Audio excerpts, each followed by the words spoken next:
In this video, I'll show you how to make a set of 4 coasters and a holder out of 2-part epoxy resin and shells or anything else that you might find at the beach.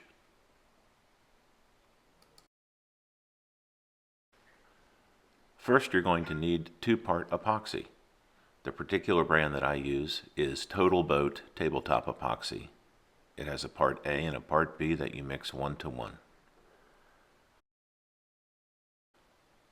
You'll need to add a colored pigment if you want to tint the epoxy, otherwise it will be crystal clear. The particular brand that I used is Black Diamond Pigment Powder. I bought a pack of 10 of them on Amazon. The particular color I'm going to use for this project is cobalt blue. You're also going to need some craft sticks to mix up the epoxy and something like a measuring cup to mix it into. Also, you'll need some sort of a silicone mold. In this case, I bought one on Amazon to make coasters. Next, go to the beach. For this particular project, I went to Gasparilla Island in southwest Florida. You can also choose an exotic Caribbean island. You can always use the excuse, I need to make coasters.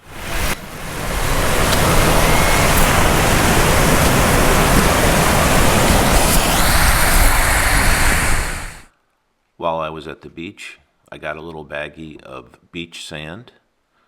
I also picked up some seashells that were small enough to fit into a coaster mold, and I also was lucky enough to find some shark's teeth.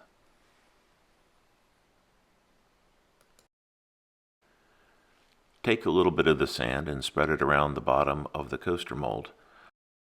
You can also put in a few shark's teeth, little shells, or whatever else you want to in the bottom.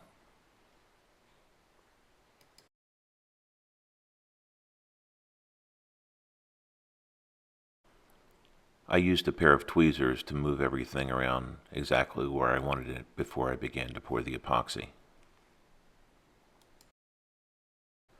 Next, mix equal parts of the part A and part B epoxy. Make sure you stir it for about 1 minute. Some people actually pour it into another cup and continue stirring it. There are 2 different ways that you can pour the epoxy on the sand. One is to mix the sand with the epoxy and then put it into the mold. The other way is to put the sand in the mold and then just pour the epoxy directly over top of it. I did it both ways to see if there was a difference, but the result was the same.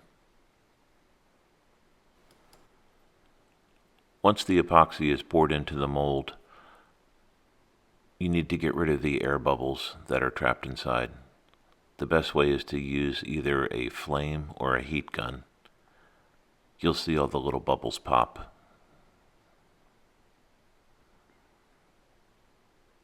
Next, put the small shells and the shark's teeth or whatever else you're going to put into your mold in place.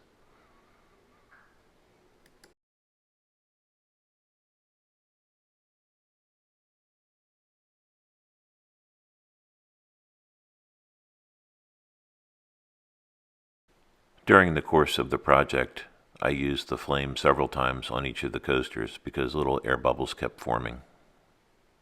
The result is a glass-like finish when you're done. Now I'm mixing up some of the metallic powder into the epoxy and giving it a good stir to give the blue tint that I want. If you want it to be darker, just add a little bit more powder.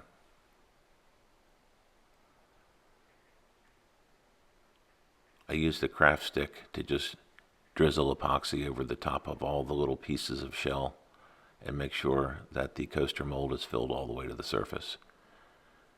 It's a good idea to make sure everything is nice and level, otherwise it will go everywhere. Once again, I'm using the lighter to get rid of the small air bubbles, and then the next morning, this is the finished product.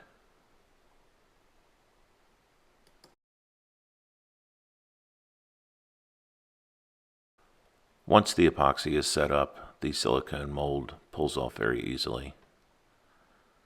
You can see closely the little bits of metallic powder that are mixed in with the epoxy, and it gives us kind of a neat look.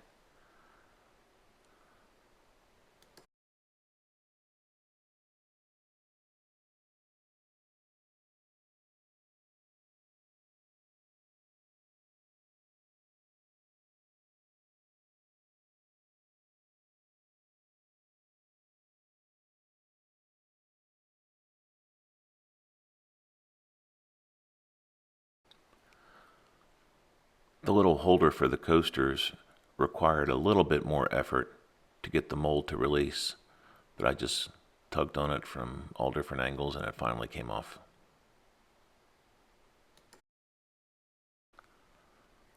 I thought the finished product looked pretty nice. 4 custom-made coasters and a little holder. Why buy them at the dollar store when you can make them yourself for about 20 bucks?